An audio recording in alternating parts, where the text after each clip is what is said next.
Switch gears over. Let's talk about the good in Division II football, and that was the national championship game. Let's talk about this D2 championship, right? I said it last week. I'll say it again. Colorado School of Mines, if you can't stop the dive, you best not get your ass off the bus. Guess what? They couldn't stop the dive. It's a lot easier said than done, though. I will give them that credit. When you have not prepared for a team like Harding all year, and now all of a sudden you have a week to prepare for this kind of matchup against a very quality football team, that is an extremely tall task. And you know what? I certainly can't blame them for not being 100% ready and prepared to take on the anomaly that is the Flex Bone. But let's watch the opening of this game and kind of setting the tone early. John Matocha running for his life. We saw a lot of that in this one. The Harding defensive line, that unit was monster all day. And you can see him just banging him up once again. He gets a couple yards. They were having a field day, though, against what's been a really solid offensive line unit for Mines with the Upshaw Award winner, the tackle there. And 5 sacks from 6 different players in that D-line. One of them, or 2 of them, being from the All-American Nathaniel Wallace there, but there were a lot of other contributors wearing the all-white, which, by the way, those icy white uniforms for the Bisons, sick. But here we go. Mines gets the ball. They're driving down the field. Matocha starts to connect with some of these guys on the outside. The connection up the middle with McLeod, as good as ever, drives down to the 3-yard line. Took them a couple plays here. They try and mess around with the QB run outside. Stuffed. They do it again, I believe, and get stuffed. Here you are. Tries to stretch it out. That's not happening. They would eventually score here, though, on the left side of the end zone. And here it is.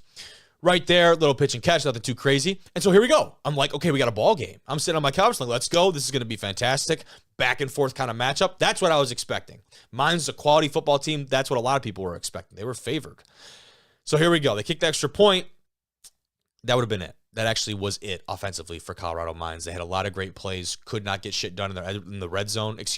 This man, Dela Cruz, had a monstrous day for the Bisons. Like I said, if you cannot stop the dive, the midline, whatever you want to call it, you are going to have a tough day. They had some great outside run as well from guys like Braden Jett, like those kind of guys. And here's another one. I think this is Spicer here on the outside, who we had the pleasure of having on the show earlier. And this squad was so dynamic. The Ordigger defense, I think, was seeing ghosts. They did not know what was coming. And Harding, you get the ball, and you're eating up the time of possession. You're eating up the clock. John Matocha is watching from the sidelines. And when that happens, you get a quarterback, you get an offensive play caller, a whole team that now is doing things that are uncharacteristic to themselves. They're doing things a little bit outside of the box and outside of what they would regularly do. You see the first touchdown from Harding there, because they don't know how many possessions they're going to get. Right? You go to the sideline, this team goes on an 8-minute drive and drives all the way down the field and scores on you. We don't know if we're going to touch the ball, depending on where you're at in the game, 2 more times or 5 more times. So when we have the ball now, we're getting a little bit crazy trying to do some things that we might not normally do because we're desperate. You put a team into a little bit of a desperation mode when you can hold on to the ball for that long. But credit to Mines, they certainly did stay composed for the most part of it. Defensively, though, for Harding, they generated an interception, which I wouldn't have expected that off a guy like Matocha, who has been so efficient this year. And they continued to just ram the line of scrimmage. Offensively, when you watch them move the ball here, you are seeing the line of scrimmage get pushed back multiple yards on each of these plays. That 4th down conversion, I'll play it one more time for you right here, because this was a huge portion of the game where 4th down. Keelan Cole gives the ball off there, and we'll see. I do believe they gave that one to him.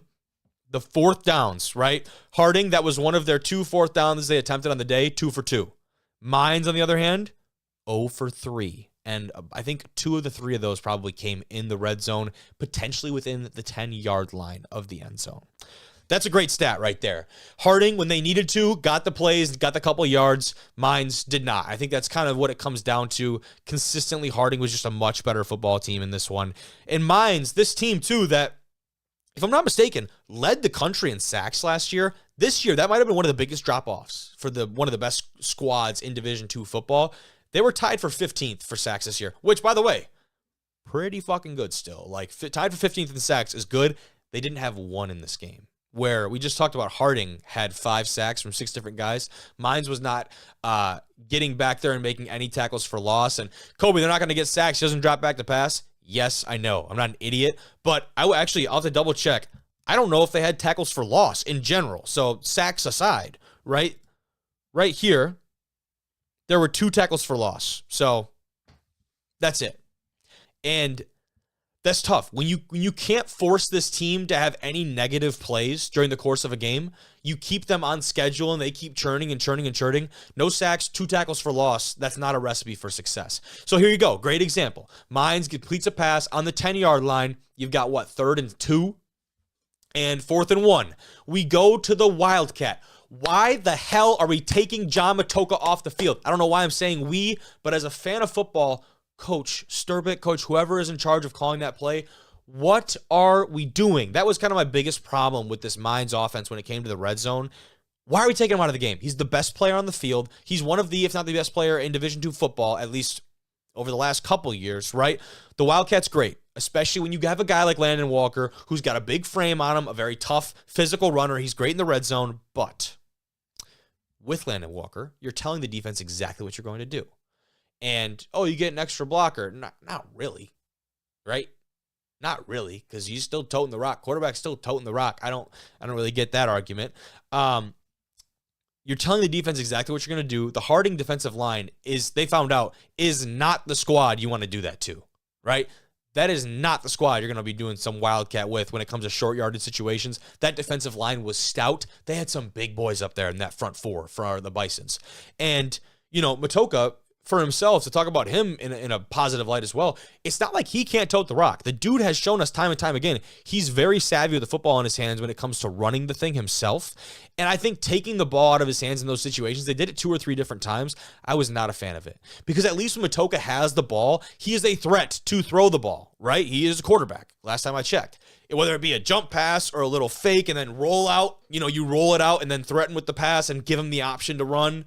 Like, there's so many things they could have done there. I was a big, not a fan of the Wildcat. Here comes a home run shot here for the Bison. I wanted to replay that one because I was rambling.